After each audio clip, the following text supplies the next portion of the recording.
Like, it's not going to save them any time to go to the Roadhouse versus going to Bobby's, but, like, Sam just wants a mom.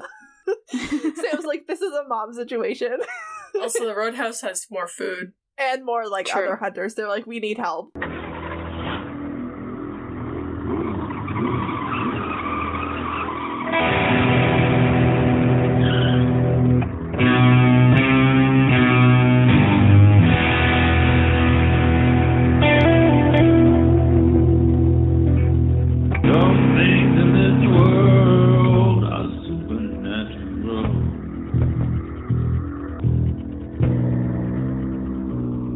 My name is KJ, and you're listening to the Supernatural Opinions podcast, where some things in this world are supernatural. My pronouns are she, they, and this is the podcast where I talk to my fellow Supernatural fans about Supernatural, and we share our Supernatural opinions. Today we're recapping Season 2, Episode 9, Croatoan, which originally aired on December 7th, 2006, and here to help me do that are my guests of the week, Meredith, Moira, and Jordan. Meredith, remind everybody who you are. Hello, I'm Meredith, my pronouns are she and her, and I was able to use BuzzFeed Unsolved to research, which hasn't happened before. Yeah, BuzzFeed Unsolved! And Moira, I feel like you've been with us a couple times this season, but I feel like it's been a minute, so remind everybody who you are also. So I'm Moira, I use she, her pronouns, and fun fact about this episode is that way back when this podcast was just an idea, this was the first episode that I signed up to do because I was so excited to be here. Despite the fact that I've been here for like 6 episodes now. That is very true. I feel like actually you were just here 2 episodes ago. I think so. And Jordan, you haven't been here for a while, I feel like, but you're about to be with us a whole bunch in the next few weeks, so remind everyone who you are. Hi, I am Jordan. I'm at PsychicChick21 on TikTok, and my pronouns are she, her, and I'm just happy to be here. And we're really happy that you're back. Yes, making up for lost time. Yeah, I feel like Jordan always like picks her episodes like really far in advance, and then I like forget about them, and then I'm like, oh yeah, Jordan rhymed this one like 3 months ago.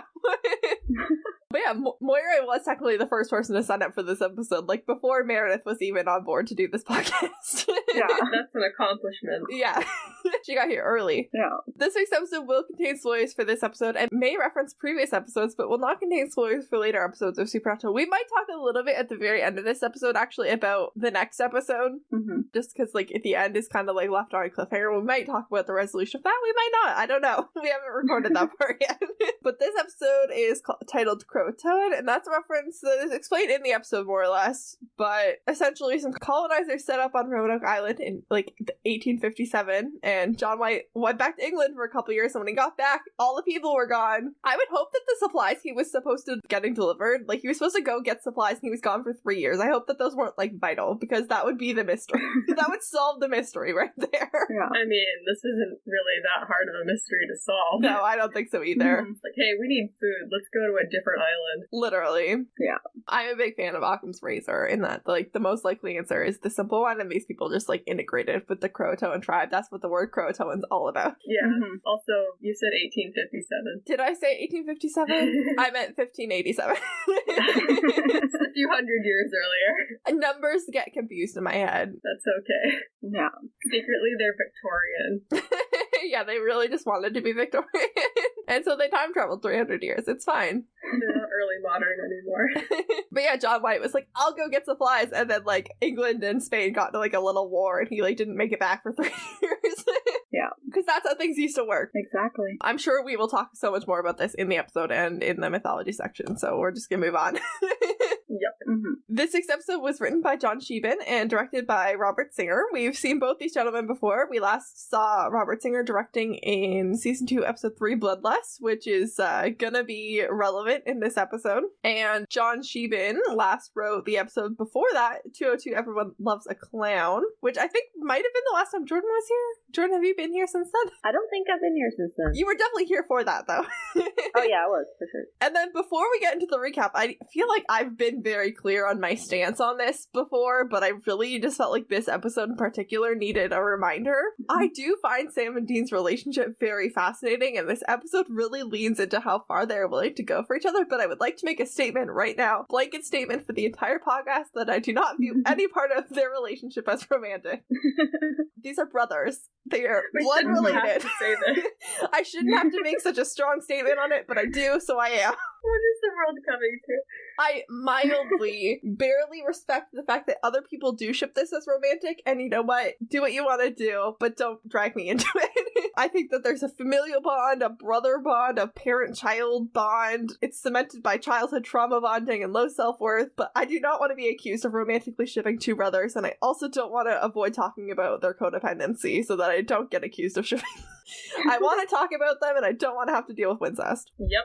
Very fair. Yeah. Blanket statement, cover this for the next 300 or so episodes of this podcast. Oh gosh, why do people always interpret things as romantic? It's so annoying. There's just some very intense Sam and Dean heart-to-heart scenes in this episode, and as I was talking with them, I was like, I do kind of get that, like, if these characters weren't brothers, this would be a romantic undertone. Like, I get that, but God, they're brothers, and that just overshadows everything for me. They're like really messed up brothers, but brothers, yeah. Anyway, that's where I stand on that. We'll get more into it when we get to the scenes that they're actually in. Let's start off by jumping right into the episode, because we start off with a slowed down, choppy motion scene of Dean walking into a room. I don't know if there's a word for this style of filming. Pretty common in like a dream sequence or a vision, though, which is exactly what we're getting here.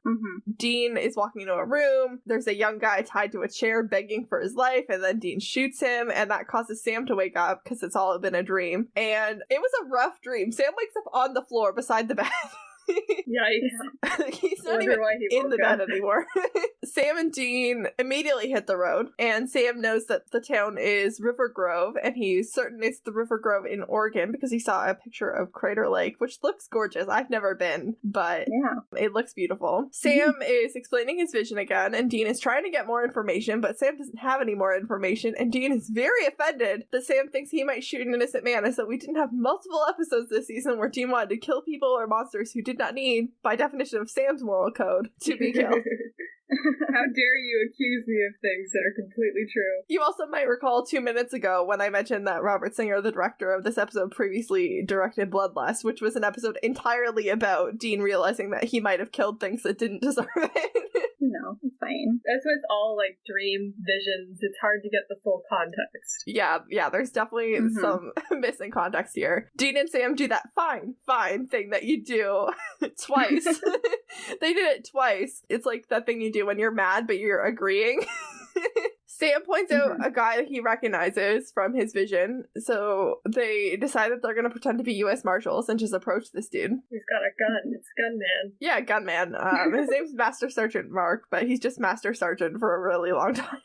Master Sergeant Gunman. They go with U.S. Marshals, which is risky, but Sam describes the other guy from his vision, the one that was tied to the chair that Dean killed, and the guy's like, I kind of recognize him, but Dean recognizes that this guy has a tattoo, and that's how he gets identified as a Master Sergeant in the Marine Corps, which he recognizes because John was a corporal in Echo 2-1, which I think means 2nd Battalion, 1st Marines, and I looked it up. A Master Sergeant is like 5 ranks above a corporal. A corporal is not a very high rank. Good for everyone who has that title, but we hate John Winchester, so let's dunk on him for anything any possible thing we can. Oh gosh. Our friend the Master Sergeant says that Dwayne Tanner has a scar on his forehead that matches Sam's description, but he knows Dwayne and he's like a good, normal kid who doesn't get into any kind of trouble, so he's not sure what help he'd be with anything, and you can tell that Master Sergeant Mark gets like a vibe off the Winchesters. He's like, these guys are a little sus. Because they are. Yeah, they are. Yeah. The brothers are walking. Sam notices the word Croatoan on a pole as they're walking by, and for some reason instantly thinks that this is weird instead of like some like smart rebellious teen graffiti, which is what I would have assumed if I saw a word from like a US history class like carved on a pole. I would have been like, some teens were feeling rebellious. If I was into graffiti, I would do it exactly like that. Literally. Like that's like the fun like smart kid graffiti. Oh yeah, I'm so clever. And we find out that all of Dean's history facts come from Schoolhouse Rock, which, you know what, fair. Schoolhouse Rock is fun.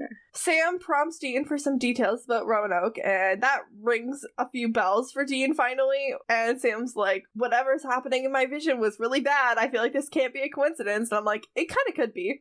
And Dean's like, well, all your visions are tied to the demon, and there's no demon-y stuff happening here. I don't know what you want to do. And they immediately decide that they're going to call Bobby and Ellen for help, without any idea if anything's wrong. It's very premature, but I'm very proud of them for making that decision together.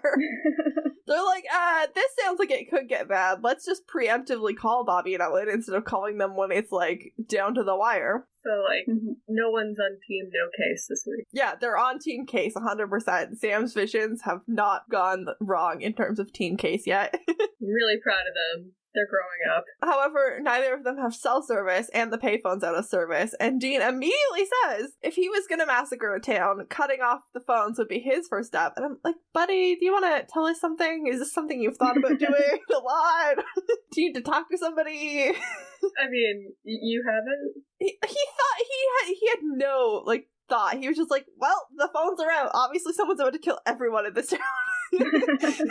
No other possible explanation. Yeah, I'm like, this is a very small town. I looked up for reasons the population of Rivergrove, Oregon in 2006, and 315 people live there. Just enough for a zombie apocalypse. Even now, they're just under 600 people now. Like, it could just be a rural town, and sometimes payphones are broken. Yeah. Leaping to if someone's gonna massacre this town, it just feels like a lot, but okay, it's fine. They're not wrong.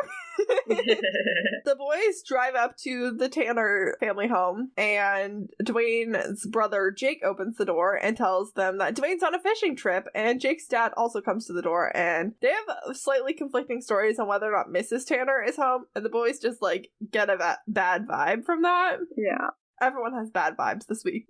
But not when it actually matters twice, but okay. Their vibe detectors are broken. Yeah, just slightly off. Just miscalibrated, but it's fine. Mrs. Tanner is tied up, and Jake is dripping blood from an open wound into, like, her open wound. It's probably normal, right? Probably normal. As someone who's been watching a lot of documentaries and movies about the AIDS epidemic, this horrified me. Good. A lot, but it's fine. Don't mingle blood, kids. Just don't do it. It's never a good idea. Considering it. I mean, kids do that. Like, kids, like, they'll cut their hands and shake on shit. Yeah, because they're insane and they watch Fight Club too many times. Yeah. Anyway, the boys break in and they shoot the dad, Mr. Tanner, and Jake runs off into the woods. And Sam and Dean are like, okay, we're gonna bring the body and also this woman to the local doctor, Dr. Lee. Dean carries Mr. Tanner, who's dead, into Dr. Lee's office, and Dr. Lee and Pam, the nurse, are horrified to hear that Mr. Tanner and Jake attacked Beverly. Poor Beverly is having a bad day. Yeah. It's gonna get worse. Sam and Dean are like mathing the math, and it is mathing. Want that on a t-shirt. I love the saying that, like, the math, or like the math is mathing. Mm-hmm. I've really adopted that into my repertoire. Dean makes a Shriners Convention reference, which is a Ray Stevens song, and I had to, like, Google if that was, like, problematic. And the Shriners are a Masonic society, and they seem cool with the song, so I think that this reference is, like, a little bit niche, like, but fine. Like, I don't think that this reference, like, really lands great now, but I don't think it's problematic. I think it's fine. Awesome. Anyways, back to the episode. The boys initially think, like, mass possession, but they don't have any, like, real idea. And Dean's, like, a little bit annoyed that Sam let Jake get away, but, like, Sam is not taking any shit this week. He hesitated in shooting a literal child, and Dean calls him a bleeding heart, and I say Sam's heart can bleed all at once.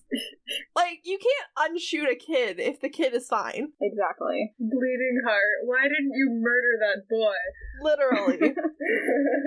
Dr. Lee is also not here for any bullshit, because she's like, okay, we need the sheriff and the coroner. Sam and Dean just killed my neighbor.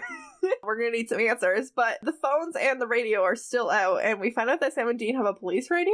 We don't see it in this episode, but they mention that they have it and it's not working. Mm-hmm. Well, that's not good. Yeah, it's not good. It's all bad. The next town is about 40 miles away, so Dean leaves to get help and leaves Sam to protect the doctor, Beverly, and Pam. The next town over is called Sidewinder, and that's a reference to the town that the Overlook Hotel is in The Shining. That's not a good sign. Just a fun little Shining reference. Dean pulls up behind another car, and there's just blood everywhere, including a baby seat in the back, which made me very, very scared. Yeah. I was like, oh no, someone killed that baby. What do they do with the bodies? Unclear. Like, why wouldn't you, if you kill someone and you don't really care about getting caught, why would you just take the bodies out of the car? It makes me nervous, because we don't know how many people are in the car, we don't know how many bodies that is. Or we don't know what they did. Zombies, and there's a zombie baby crawling around somewhere. Unclear, and all the options are bad. That would actually be even worse. Yeah. Especially if it's starting, like, teething. Got these little rat teeth in your ankle. Gross. Anyway. Yeah. Enjoy that image tonight. Dean picks up a bloody knife from this, like, car scene